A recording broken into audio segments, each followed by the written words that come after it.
Hey y'all, this is AL Thick Madame again.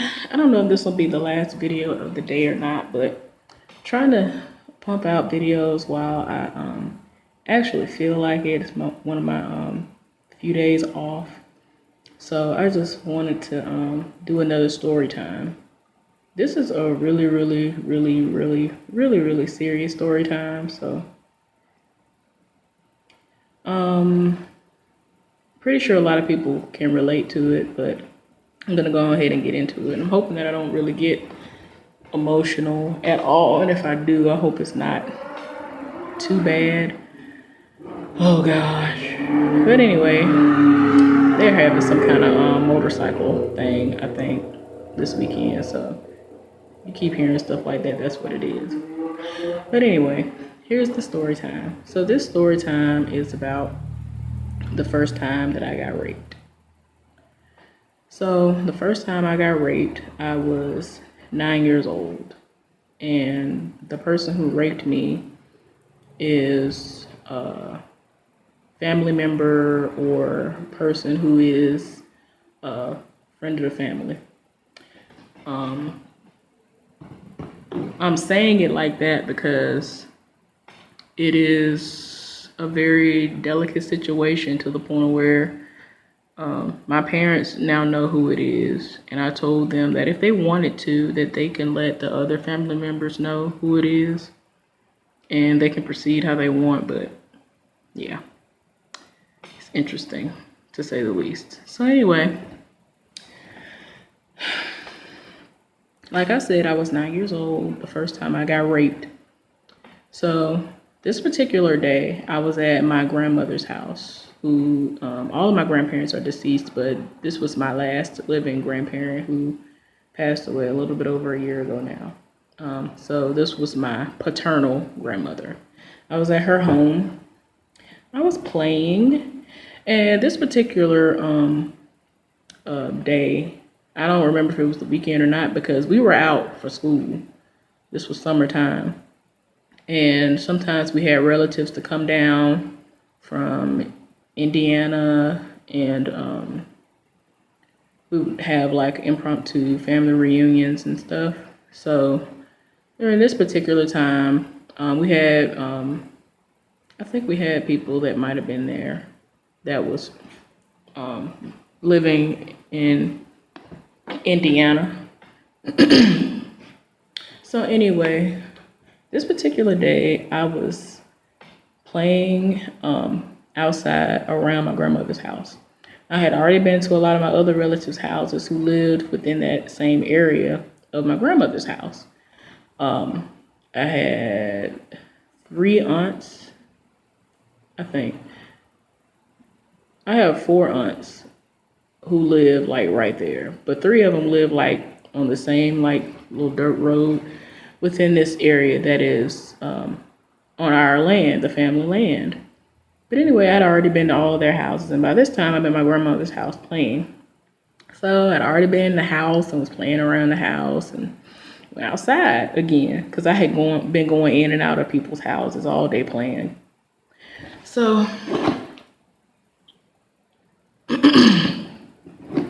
by this time, I'm in her house again, and the person who essentially ends up being the rapist was like, let's go outside. I was like, okay. They said they wanted to show me something, so I was like, okay. So, I knew this person, or so I did. I thought I did.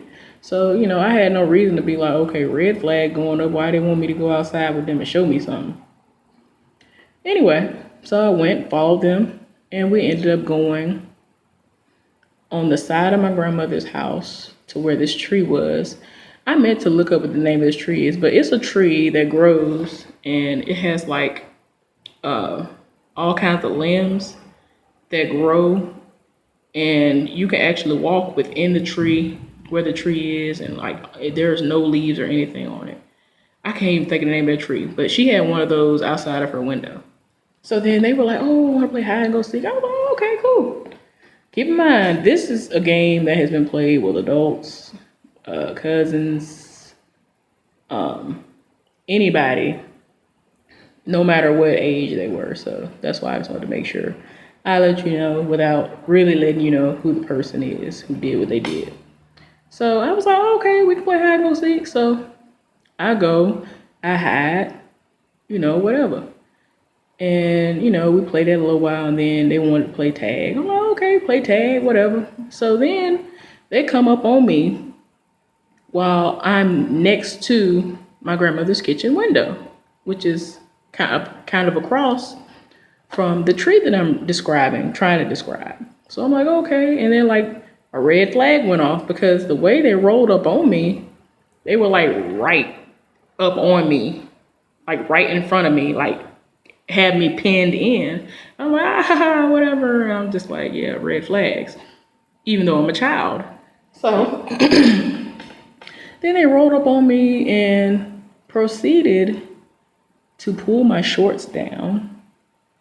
And I'm just like I'm not saying anything at all. Like, I'm so shook that I don't even understand what is actually going on. I hadn't been taught any of this stuff at this time because, like I said, I'm 9 years old. I ain't know nothing about none of that.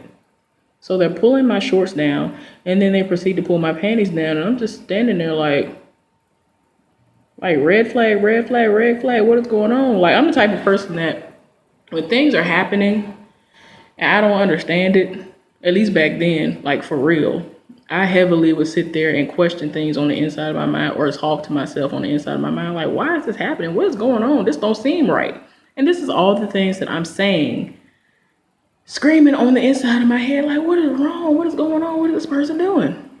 So I proceeded to, I'm just standing there like, okay, what in the world? And then they take their clothes off, the bottom half. I'm just like, what in the world? And like this whole time, as a child, I remember the things that happened. But then when I became an adult and I'm still thinking back on the things that actually happened that day, this person literally sat there and they waited until they knew my grandmother was like far away enough to where they knew that she was gonna not be able to get to the window and wash the dishes or something fast enough. And other people who were around the area at the time, they were nowhere to be found. Like they did this, they did this and planned it out. Like, they literally planned it all out. Very intricately planned out. Like, it was ridiculous. So they proceeded to insert their penis inside of me. I'm in excruciating pain, and I'm just like, all kinds of bells, whistles, red flags, everything is going off. Like, I'm very, beyond shook. I don't understand what is happening. They literally get like a pump or two in, and then somebody calls for us, my grandmother. And as crazy as it sounds, I always say, I feel like my grandmother saved me that day. Granny saved me that day. Because after all was said and done, the hymen didn't break. And the person didn't have an STD, apparently, because I've never had anything before. And I never felt any different outside of knowing that something happened to me, but I didn't know what it was. So after that happened, the person called, my grandmama called us. Granny called us and was like, Linda, and called the other person. And then the other person politely pulled their clothes up real quick and said, I'm coming. And ran off. Because they already, they could just, how, I guess guys, since y'all aren't like us, you could just sling everything up real quick and run and go on about your business. I couldn't do that. I had to pull my panties up, make sure they was on right, then pull my shorts up, zip them up and all this other stuff. So I was standing there looking crazy like, okay. So I tried to play off everything, and why, I don't know. Like what I'm saying, I don't understand what made me be like, look, just don't say nothing.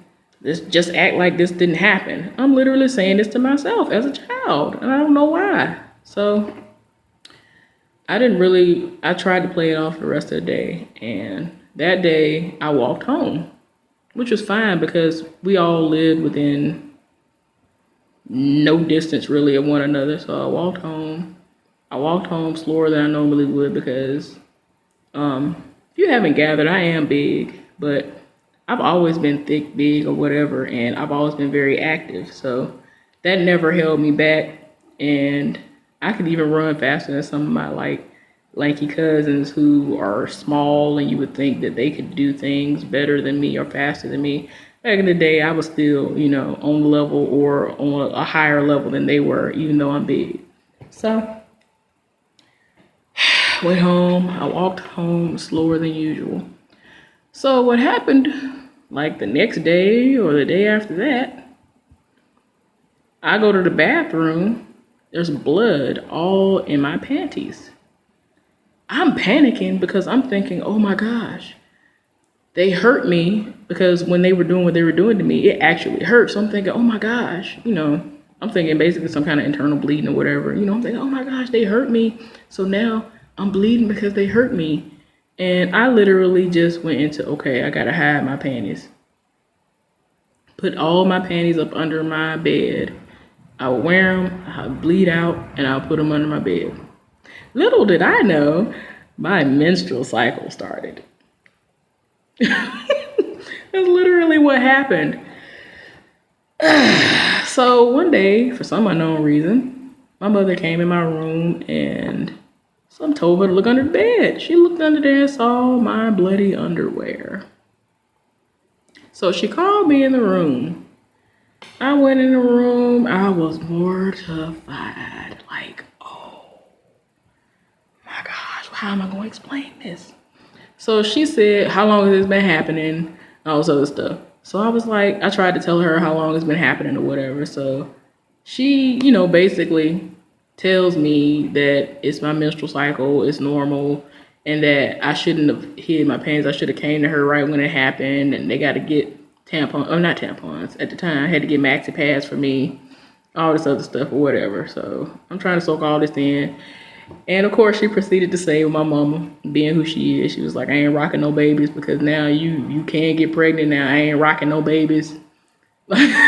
There's always been stuff she has said to me ever since she found out that I was going through puberty. I ain't rocking no babies. Okay. About having sex. Well, she didn't know that situation happened. So I get older, a lot older. And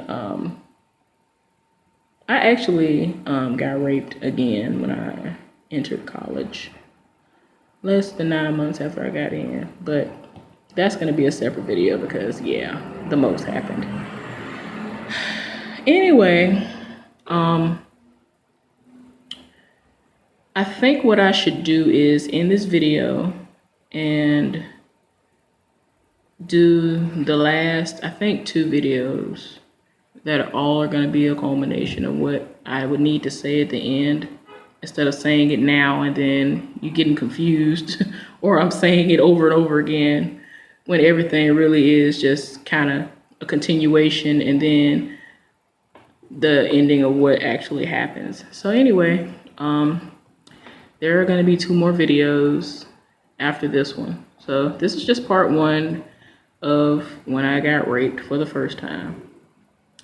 Anyway, I'll be back.